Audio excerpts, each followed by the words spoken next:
I just wanted to add that I don't know if everyone knows, but now we know, we're going to say that it's actually these guys' wedding anniversary today.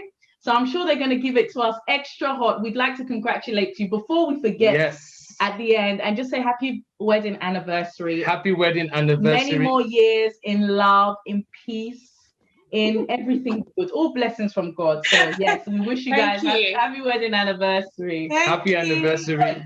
You know, they could have been somewhere as in abroad making babies, but they decided to spend the evening with us. We had something national and international planned. Okay. But we're keeping it local. We're keeping it local. Yeah. Keep it local, exactly. With loads of food. Please. With loads of food. That's the way it should be. Yeah. Definitely. The next question says, who is more likely to forget a birthday or anniversary or memorable event? Who is more likely to forget a birthday, anniversary, or any type of memorable event? Or maybe one of you have done it already. Feel free to let us know. The answer is Felix. People think that you're more likely to forget a birthday, anniversary, or memorable Do you know event. what? That's so true. No, it would be you. It would forget. Yeah. Okay, so we're going to dive into it now. We thought we will treat, this topic of communication and conflict because it is very important. Like every day we find ourselves in need of communicating. In fact, research shows that communication has to be one of the top 5 reasons for why couples get divorced, why couples separate. Okay, so that just shows another importance of communication. So guys, we just want to hear from you today. We're going to be asking a few questions. We want you to just share and literally open up, just like how we open up. Let us into your living room. Let us into your place today, okay? And let everyone in so that we can actually absorb and get as much as possible. Okay, so let us start. So what does communication mean for you? What do you guys see communication as? Please. I think you said it already. Communication is so important. I think not just in marriage, in platonic relationships at work is so important. I think the definition of communication is transferring information from one person to another. But obviously, sometimes we don't get this because there are different kinds of communication. There's one-way communication, like a radio. You're just listening to someone. And then there's two-way communication where there's a back and forth. And then obviously there's three-way or multiple, bringing the in-laws and the aunties and uncles and everyone. We started talking intentionally before we got married. Yeah. Because I'll give you an example, because I always heard when I was younger that a child should do better than his parents. Right? So my parents have 4 children. Right? So in my mind, I'm gonna do better. So I'm gonna do at least 6 or at least double it. But we started talking about this, and I realized that her father had 11. Yep, that's so true. How are we gonna double that? How are you gonna top that? I didn't want too many children because of my background. And obviously he was fine with that. So it's important to actually communicate. Talk about those things, how do you want to go? And we did this before we actually got married. So everyone knows, even when we joke about it and people, when are you going to have another one? I'm like, mate, we know. And it's so key because I remember that, I don't know if you remember Nokia back in the day, and it used to be like Nokia connecting people. It had the 2 hands together. So those 2 hands would have to be connected. You have to be connected if you want to communicate. You have to communicate if you want to connect. So to me, communication is connection. Wow. Connection. And that is so important, right? So anytime we are trying to communicate, and this is what you guys, okay, guys, I hope you're paying attention, right? Zoom and YouTube. So anytime you're communicating or getting a message across, I think my brother said, communication is like sharing information or exchanging information. So you need to think, am I connecting? Okay, just like the phone needs to connect to the network so that you can make that call. Without a connection, you cannot actually make that call whereby there is a hearer, a receiver of the information. So the connection is very important. So apart from the fact that you're asking, am I communicating? You need to be asking, am I connecting? Okay, am I connecting? Very important. Like I remember when I just started working, fresh out of uni. In fact, right from uni, everyone kind of had a CV. And on that CV, I would always put, and the reason why I put that on my CV was because I saw everyone putting it on their CV. So on my CV, I would always put good communication skills. Me too. Isn't it? Yes, it's always there under Word, Microsoft Office proficient. So on my CV at the moment, I have good communication skills. I have good interpersonal skills. Okay, so we want to know, so what are those? What makes up the good communication skills? Can you guys share with us, please? Apologies to anyone who is Chinese or of Chinese heritage. All right, so I'm gonna do this. All right. So let's say this is white. I'm gonna say it in Chinese because I speak Chinese, right? Okay. This is white. This is white. This is white. This is white. Apologies to anyone who is Chinese. So one of the first things we communicated, for example, was, this is it. There's no going anywhere. This is the last bus stop. Right? It's the last bus stop here. Yes, of course. What other bus stop like? The first and the last. Yes, so yeah. And so I think having that behind our mind, we needed to do some things intentionally to make sure that we're communicating the right way. Someone said that the point of talking is to communicate. Right? And I think it was St. Francis of Assisi that said, preach the gospel, and if necessary, use words. Right? So in other words, we realize that it's not just about talking. Yes. We actually have to communicate. We have to be on the same page. Yes. So I think that's a skill to have, just being on the same page, being ready to listen. And there's different kind of listening, obviously. There's passive listening and active listening. Because sometimes I could be saying something and she wants to hear what she wants to hear. Yeah.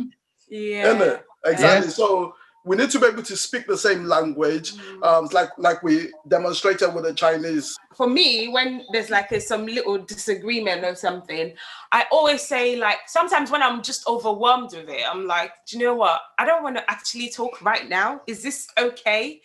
Or I would say, do you know what? Forget it. Forget it. Don't worry. Forget it. And it'll be like, no, let's talk about it now. And I'm like, I don't want to. Yeah, you do.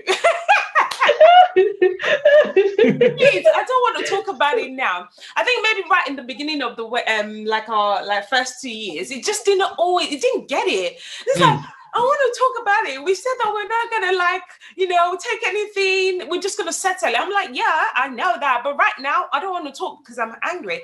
I think obviously over the years now, he's kind of learned when I say, do you know what, forget it. He knows the right time to approach me again. For example, when you're talking about emotional intelligence, you must realize that men and women are different. Yeah. Men and women are different. I love that. We're all emotional beings. Don't get it wrong. Men are emotional, women, but we express it differently. Okay. And if you don't understand that, you may want someone to act a certain way because this is the way you act. Right. Now, there's an anomaly in our relationship because generally in relationships, the woman is the talker. But for us, I'm the talker. I love that. So that's why I know I'm being general. No, generally, women do more of the talking. We have the anomaly like ours, where I want to do the talking, and she's like, No. You know, but Yeah. that's why every relationship is unique, and you must understand your spouse, the way they express themselves. You know, for generally, this is the way I think about it. Men think to talk, generally, but women talk to think. Come on, Pastor. Right? Come on. That is fire. It is very important understanding the differences between men and women. Okay, we didn't even plan to go in this direction when we're thinking about having this conversation, but that is so key, because those differences, you know, already, if you're not intelligent enough and if you're not wise enough to understand that, listen, this person does not speak the way I speak, this person does not think the way I think, very important, just because of how we are wired. Okay, so those differences already, if care is not taken, can actually lead to conflict. But when you understand that these things are different, you would actually be able to prevent the conflict. You mentioned something about the process. Men just like to get to the end result, right? Women like to go through the process. In fact, it is the process that they enjoy. But the men just want to see what is the result. Maybe that's why they want to see the complete result. No, seriously, maybe that's why men can't get pregnant, because they can't go through that. You know, a woman in that process, she's enjoying every single. Exactly. God is a good God, though. He knows what he's doing. Because men just want to see the baby. Like, they don't want to hear this morning sickness. That's when they begin to act. That's when they begin to kind of nurture. Whereas with men, we're already praying. We're already like exactly. God is good. I now got an understanding. Let's not forget that obviously we have our book. Okay, we have our book. We are still the latest authors, even though we have been shouting about this for like a month now. Okay, so the book Marriage is Easy as ABC. Okay, there's a whole chapter on communication and conflict where we mention some of these things. Okay, some of these differences, understanding men, understanding women. Okay, so it's very important to get your copy of this book.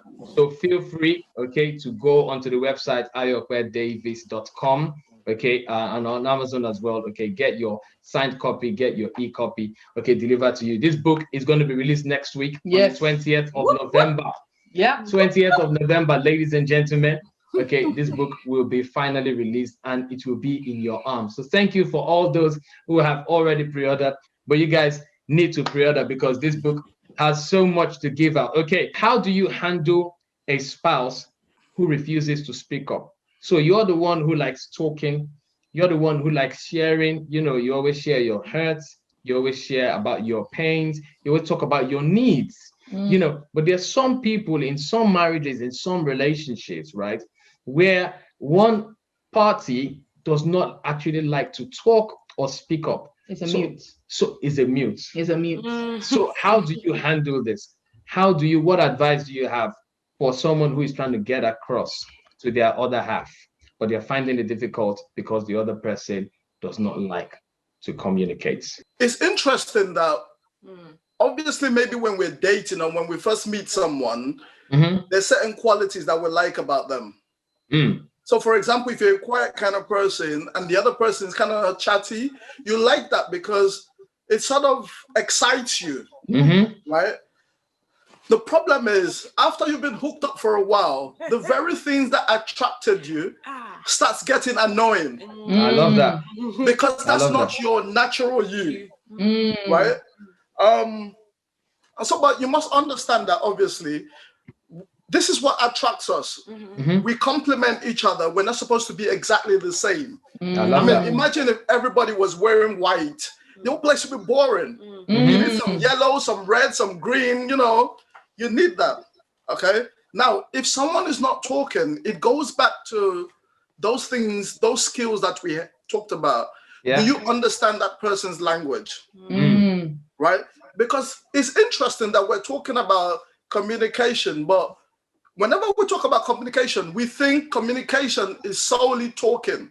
In fact, analysis was done. I think is 55% is body language. I think 17% is touch, and then only 7% of words amounts to communication. Wow. So a lot of the times when we think I'm communicating, you may actually not be communicating. So sometimes even silence is communication. So, I mean, for example, I had to visit someone who lost their wife, right? And when I got there, a lot of people were saying, oh, God understands. God knows why. He has a plan. And when I went there, I greeted the man and I sat down. And we were in silence for 1 hour, 2 hours. Now, he doesn't want to hear God had a plan for taking your wife early. That's not the time to talk. This is a time to be there. My presence is here. I'm with you. Yeah. That says volume. That speaks volume. That speaks volume. Louder, yeah. I love that. Speaks louder than the words. You know? Exactly. And so sometimes in relationships, in your marriage, some things happen. It's not every time you have to talk. You need to find out in this situation, what does communication mean to this person? I love that. If your spouse isn't talking at that time, maybe what they need is a hug. Come on, Pastor. Preach it. Preach it, Pastor. Come on. You know? Yeah. But then you keep cha-cha-cha-cha-cha-cha-cha-cha-cha, and then headphones. Maybe it's a hug. Yeah. I like the word "that moment." It's the moment, isn't it? It's not about any other time. At that moment, what's in need? I think you said it, or there's no other. Yeah. So not necessarily last time it was like this, and last time you wanted this. What is needed in this moment? Which goes back to emotional intelligence. Very important. Which goes back to emotional intelligence. And I think it's when we talk about this, I just remember how we deal with children. And you know, children, there's this stage where children, I would say maybe about 2 years old, maybe just about 2 years old, because we experienced it with our own child, that, you know, they're trying to communicate to you, but obviously they don't have the grasp of words yet. But they know exactly what they want. And, you know, as a parent, you can get stressed, you can get annoyed, you can get frustrated. But one thing you do is you don't give up. Because that child must get what they want, you know, and you offer, you know how we said in that moment. So you offer to them different solutions. So we'll say, Maya, do you want this? Do you want this? Do you want this? And she'll say, no. Or you say, take me there. Take me there. Take me there. Do you see how with our children we go above and beyond? We say that, you know what, by force, I must find what this child wants, because I am not about to be stressed in this life. And sometimes, even with Maya, she will say, we'll say to her, Maya, what's the matter? She'll say, I don't know. And as adults, even me as an adult, like I say that sometimes, and okay, Maya, you don't know. Okay, come. I always say, come. Come give daddy a hug. So it's so funny that you said sometimes they want a hug. The girl will say, Maya, what's the matter? She's crying. She's annoyed. Maya, what's the matter? I don't know. So she's being honest with herself. Me, even as an adult, I've had that moment where I'm like, I don't know. I'm just upset. You'll be crying. And it's funny how initially when, you know, she was upset, or when she got upset about anything that did not have to do with me. Sorry, it's not because of me she's doing. Yeah. Let me just put that out there. So there's sometimes maybe she gets upset about something at work, or something bad just happened on her way home or whatever. She comes home and she's feeling a little deflated. And then like my brother said, I'm always like looking for the solution. Okay, if you like that, do like this now. Why are you? But all she wants at that point is she just wants that hug. That hug and that presence beside her, just saying, I am here for you. That is speaking so much. At that point, she may not necessarily want to talk, because when I ask her, she's like, I don't know, like I'm just tired, I'm just frustrated. So she's not opening up to me at the time. Okay, so this is how you deal with it. The key thing is, okay, ask them, what do you want? How would you like me to help? It might even be that they just want to be alone. That's it. Ladies and gentlemen, if they want to be alone, let them be alone. Yep. So if they just want you to stay beside them and not say anything, that is what you should do. And that is very okay. So you cannot It will be frustrating for you if you keep saying, no, you must open up. Tell me, you're not talking, you're not doing this, you're frustrating me, you're annoying me. Sometimes you just need to chill, okay?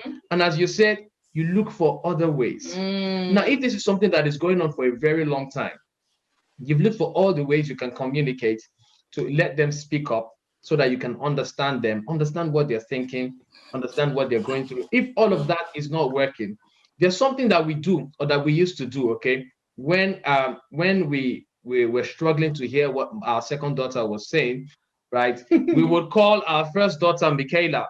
So when Maya is not able to articulate her words, we'll call Michaela. Sorry, what is Maya saying? And Mickey's like an interpreter. I'm telling you. She's like, she just said.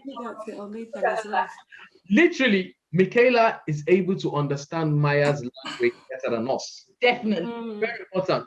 Now, if you bring this back to relationship, what we did then was we escalated the matter to Michaela.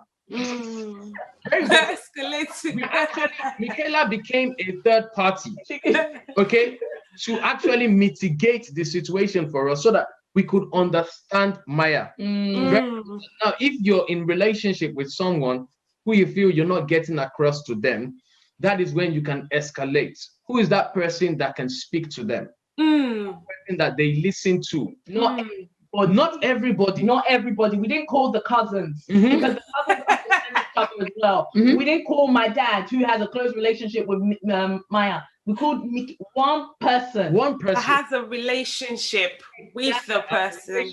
Okay, so Michaela is always playing with Maya, so she understands Maya's language better than us. So there's a mentor, there's a best friend somewhere that can actually speak to this person to get them to understand where they're coming from so that they can interpret what they're saying or what they're going through. And that is how you can manage that. And as you said, you keep on practicing. You don't give up.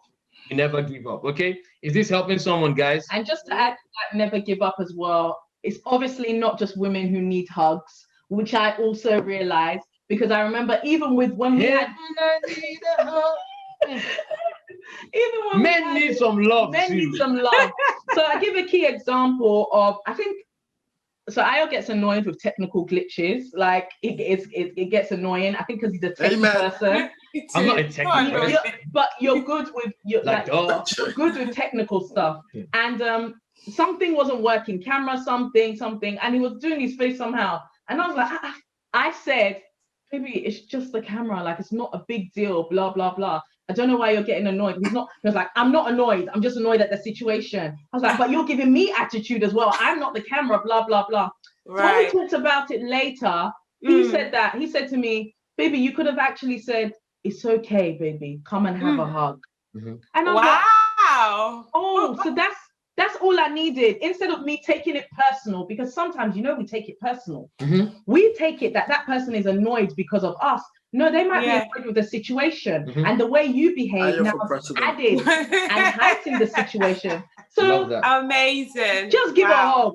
Hug me. Hug me. Hug, okay? Hug. A touch. A soft touch, okay? Are we still here, ladies and gentlemen? Okay, and I feel like we're already talking about conflict, because the reason why conflict happens is because of a gap in communication. It's because people do not know how to communicate properly. That's where you have miscommunication, right? That's where you have misunderstanding. So let us go into a little bit about conflict, okay? Okay, and one question I just want you guys to share with us is, what is the most silly argument you had as a dating couple?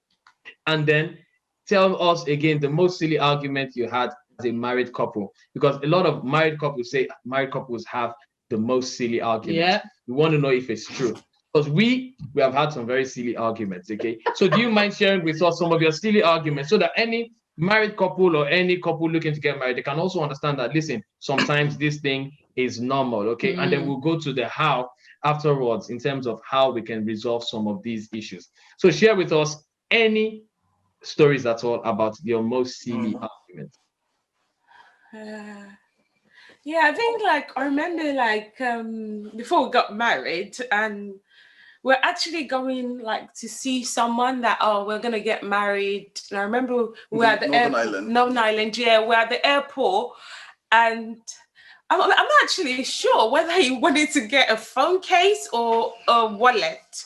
I'm not sure what it was, but anyway, FMJ wanted to get something.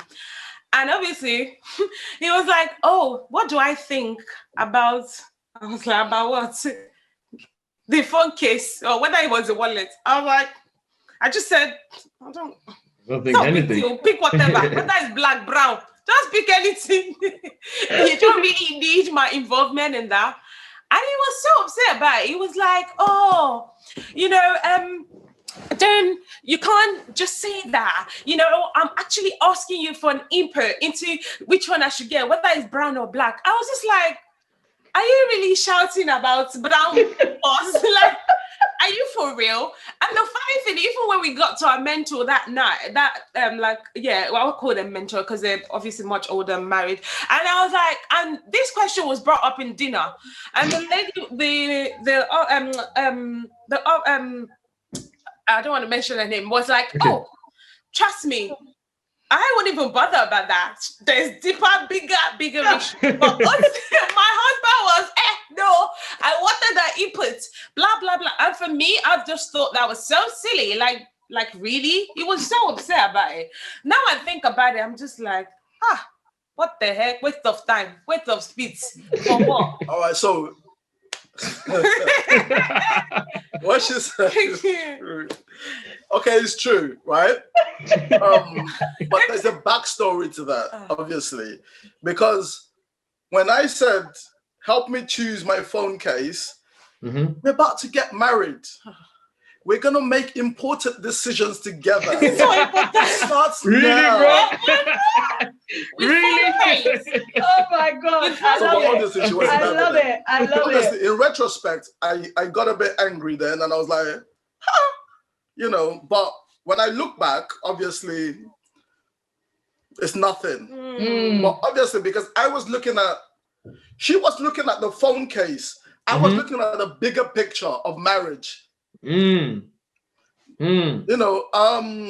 vision, right there. I'm not sure if anyone was right or wrong. It's just we're looking at different levels. All she saw was a phone case. I saw we're going to be taking care of children. We're going to be buying a house. Every little input, yeah.